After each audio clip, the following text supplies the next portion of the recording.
भारत माता की वंदे।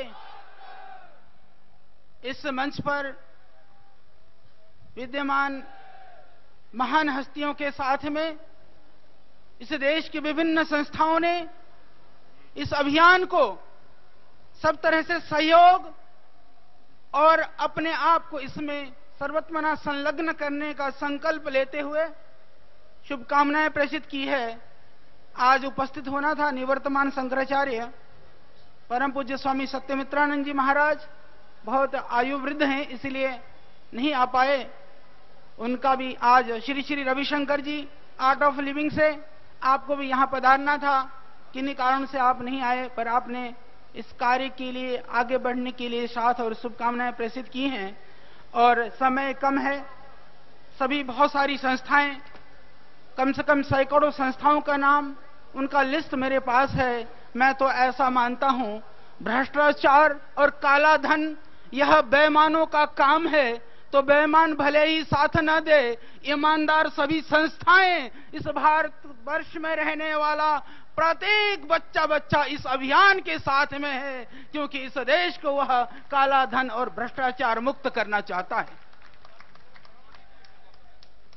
अब मैं आमंत्रित कर रहा हूं, यहां पर बहुत सारे हमारे महान हस्तियां हैं, उसमें मैं नाम लेना चाहूंगा माननीय हमारे गोविंद आचार्य जी, जिन्होंने इस समाज को बहुत ही आगे बढ़ाने के लिए एक बीड़ा उठाया है, एक राष्ट्रवाद की ज्वाला को ज्वल्यमान किया है। आपने कहा कि समय थोड़ा है, मैं बोले दूसरे को बोले मैं तो सब तरह से स्वामी जी का साथ हूं, तो माननीय गोविंदाचार्य जी का बहुत ही हृदय से कृतज्ञता करता हूं। और हमारे पास माननीय बलवीर पुंज जी भी बैठे हैं, उन्होंने कहा मैं भी अपनी लेखनी की ऊर्जा से इस राष्ट्रीय अभियान को जन जन तक पहुंचाने का कार्य करूंगा। इस अभियान में मैं अग्रणी हमेशा रहूंगा। यहां पर विद्यमान है, उनका भी मैं धन्यवाद करते हुए और मैं आमंत्रित करता हूं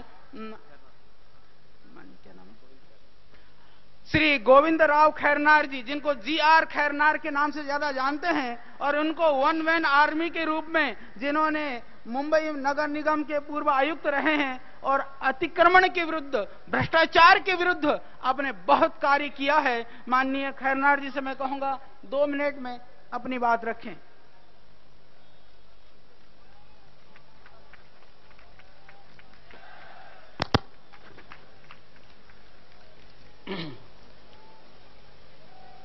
मंच पर पधारे हुए महानुभाव और मेरे सामने अपार समुदाय को मैं नमन करता हूं। मेरे साथियों, मैं यहां जो आया हूं, ये जो हमारे मंच पर सुपुत्र बैठे हैं, महानुभाव बैठे हैं, उनके विचार सुनने के लिए आया हूं। मैंने पवार जी को सुना, हमारे कविवर्य पवार जी ने बहुत सही ढंग से, अच्छी ढंग से संविधान के बारे में कविता लिखी, आपको सुनाई, जिसे मैंने माना कि हमारा संविधान बहुत अच्छा है, लेकिन हम सभी भारतीयों ने उनका मजाक उड़ाया है। मैंने दूसरे वक्ता को सुना जिन्होंने कहा कि ये कानून बिल्कुल बेकानूनी है, हमें नया कानून बनाना है, नई संविधान बनाना है, नया लोकपाल बनाना है। जो पवार जी ने कहा उसके विरोध में लगता है। मैंने और भी वक्ताओं को कहा, खास करके मेरे मित्र गुप्ता जी को जोश भरे विचार से, जोश भरा भाषण उनका सुना, बहुत अच्छा लगा। मेरी एक धारणा थी, शायद मैं गलत हो सकता हूं, कि हमारे पंतप्रधान मनमोहन जी गवर्नर रह चुके, बहुत बुद्धिशाली आदमी है, होशियार आदमी है, अनुभवी आदमी है, और प्रेस ने शुरू में बहुत बार कहा है, लिखा है कि वो हमारे एक महान व्यक्ति है, महान पंतप्रधान है, बहुत अच्छे पंतप्रधान हमें मिले हैं। सोनिया के बारे में, सोनिया को राजनीति में आना ही नहीं था, हमारे कई राजनेताओं ने उनको जबरदस्ती यहां लाया। उनका रहन सहन, उनके विचार देखकर मैं काफी प्रभावित हुआ कि सोनिया गांधी जैसी महिला शायद ही कोई राजनीति में दूसरी है। ये जो मेरे विचार जो पहले थे, तो अब सुनने के बाद मुझे लग रहा है कि कोई मेरी गलती तो नहीं हो रहा है, या मैं थोड़ा कंफ्यूज हो रहा हूं। किसी ने मिस्र की बात छेड़ी, बात सही है, पहले राजाओं का राज था, उसके बाद तानाशाह आए जिन्होंने देश पर कब्जा किया है। इजिप्ट हो, ट्यूनीशिया हो, कई अरब राष्ट्र है जहां तानाशाह काफी सालों से राज कर रहा है। वहां के लोग इकट्ठे हुए, आंदोलन चला और ये तानाशाह को एक एक करके उखाड़ फेंक रहे हैं। किसी ने जिक्र किया है कि हमारे यहां भी ऐसा होना है। मुझे ये समझ में नहीं आता है कि हमारे यहां प्रजातंत्र है, हमारे यहां कोई तानाशाह नहीं है। हमने तानाशाह को इसके पहले उखाड़ के फेंक दिया है। अभी प्रजातंत्र में उखाड़ने की बात नहीं आती है। आप एक सरकार को उखाड़ेंगे, दूसरी सरकार आएगी, वो वैसे ही निकलने वाली है।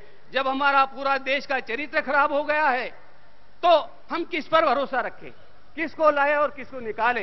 तो सही बात तो यह है कि हम निकालने की, उखाड़ फेंकने की भाषा प्रजातंत्र के लिए शोभा नहीं देती है। तोड़फोड़ करने की भाषा, दंगा करने की भाषा, ये हमारे प्रजातंत्र का नियम नहीं है, प्रजातंत्र के तत्व नहीं है। हमें अगर कुछ करना है तो हमारे जन समुदाय के द्वारा, हमारे ये सुपुत्र बैठे उनके द्वारा एक प्रभाव, एक प्रेशर हर सरकार पर बनाना होगा, ताकि हमारे सरकार में, राजनीति में जो लोग हैं जिन्होंने अपना लूट का धंधा शुरू कर दिया है, उस पर कोई आंच आए। सरकार किसकी भी हो, वही भ्रष्टाचार, वही अन्याय अत्याचार रहने वाला है। इसलिए इसको परिवर्तन करने के लिए, सही परिवर्तन करने के लिए हमारा ये फर्ज बनता है कि हम जनता की ऐसी फौज बनाए जो कोई भी सरकार आए उस पर दबाव रखे, ताकि धीरे धीरे हमारे ये जो बीमारियां है वो दूर हो सकती है। समय ज्यादा नहीं है, हमें रामदेव जी को और बहुत लोगों को सुनना है। इसी 2 शब्द के साथ मैं आपकी छुट्टी लेता हूं, आभार मानता हूं, धन्यवाद देता हूं। श्रद्धेय स्वामी जी को किन्हीं कारणों से पहुंचने में बस पहुंचने ही वाले हैं। हम सब प्रतीक्षा कर रहे हैं। हमारे मंच पर बहुत ही प्रतिष्ठित महानुभाव विद्यमान हैं। हमारे गुजरात हाई कोर्ट के चीफ जस्टिस जज अभिचंदानी जी, वो भी विराजमान हैं, और इधर सुप्रीम कोर्ट के सुप्रसिद्ध वकील हमारे अजय अग्रवाल जी भी, जिन्होंने बहुत प्रयत्न कर करके जो स्टाम्प घोटाले वगैरह के ऊपर, बहुत बोफोर्स वाले पर बहुत काम किया, वो भी यहाँ पर विराजमान है। सबकी सब तरह से इस अभियान के साथ, भारत स्वाभिमान अभियान के साथ सभी संपूर्णतया तन मन धन और प्राणों से जुड़े हुए हैं। आप सबका मैं बहुत हृदय से कृतज्ञता प्रकट करता हूं।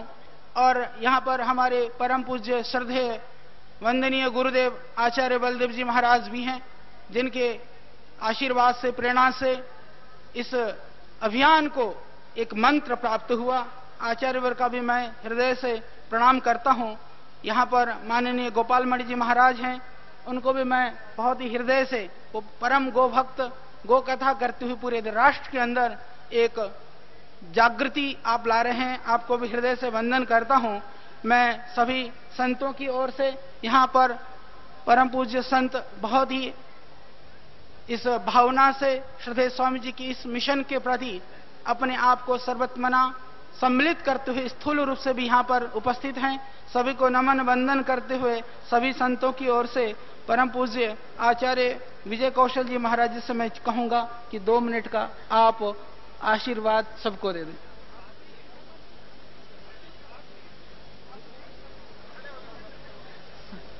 स्वामी जी ने कहा कि हम सब तरह से साथ में हैं। हमारा आशीर्वाद, हमारी शुभकामनाएं इस अभियान के लिए है। हमारे सभी संतों की ओर से प्रतिनिधि के रूप में आप जी। अभी तो संतों की खत्म कर रहे हैं, अभी स्वामी जी भी है।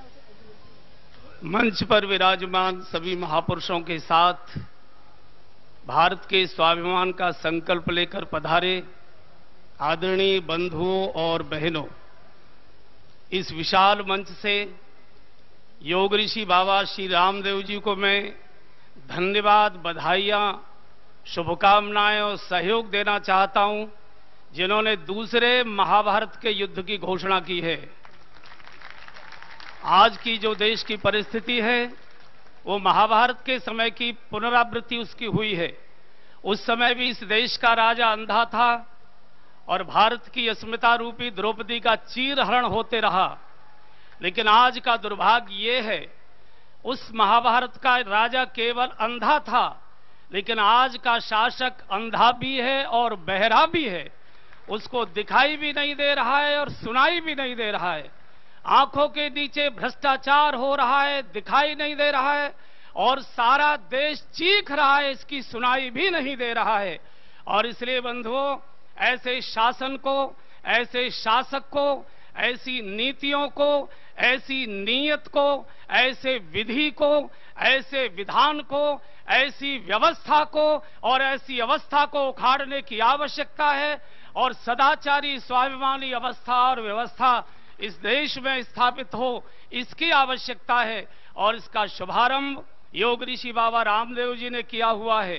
बंधुओं और बहनों, 60-65 वर्ष की आजादी के बाद इस बात को सोचने के लिए देश मजबूर हो रहा है कि जिसको हमने स्वशासन कहा था कि अपने देश का शासन आ रहा है, ये कैसा शासन है जिसने 60 वर्ष में सारे देश को भ्रष्टाचारी बना दिया, सारे शासकों को लुटेरा बना दिया, सारे देश में माफियाओं का गिरोह खड़ा कर दिया, सारे अफसरों को रिश्वतखोर बना दिया, सारे देश की जनता को मिलावटखोर बना दिया, सारे देश की सभ्यता संस्कृति को अनैतिकता से, अनाचार से भर दिया। ऐसा कौन सा शासन है जिस शासन के अंदर गरीबों को न्याय नहीं मिलता, न्याय मांगने वाला मरकर दूसरा जन्म ले लेता है, कोर्ट निर्णय नहीं देता है। ऐसी इस दुर्वस्था को, ऐसी इस अव्यवस्था को बदलने की आवश्यकता है। और समय में ज्यादा लूंगा नहीं, इस अभियान का दर्शन इस देश के करोड़ों लोग अपने घरों के टीवी के सामने बैठकर कर रहे हैं। मैं उनसे भी निवेदन कर रहा हूं, आपसे भी निवेदन कर रहा हूं, दोनों हाथ उठाकर इस देश की सड़ी गली सारी राजनीतिक, सामाजिक, आर्थिक सारी व्यवस्था को उसका दाह संस्कार करके भारत की व्यवस्था, भारत का न्याय, भारत की संस्कृति, भारत का विकास, इसको हम करेंगे। एक स्वाभिमानी भारत बनाएंगे, समृद्ध भारत बनाएंगे, सदाचारी भारत बनाएंगे और सारी दुनिया के अंदर सिरमौर भारत बनाएंगे। ये संकल्प यहां से लेकर जाएं। हम सब लोग बाबा जी के साथ हैं, आप भी साथ रहें। इतना सा निवेदन। धन्यवाद। बहुत ही वंदन श्रद्धेय स्वामी जी। वंदे। मैं आमंत्रित कर रहा हूं परम श्रद्धेय स्वामी अग्निवेश जी महाराज को, जो सुप्रसिद्ध समाज सेवी के साथ साथ में एक चिंतक हैं, विचारक हैं, जिनके हृदय में देश के लिए, मां भारती के लिए एक दर्द है, कुछ होना चाहिए। श्रद्धेय स्वामी जी।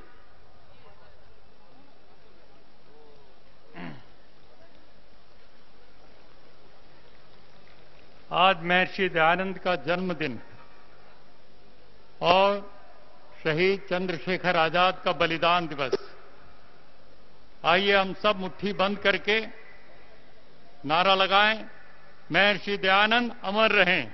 महर्षि दयानंद, महर्षि दयानंद, महर्षि दयानंद। शहीद चंद्रशेखर आजाद अमर, शहीद चंद्रशेखर आजाद।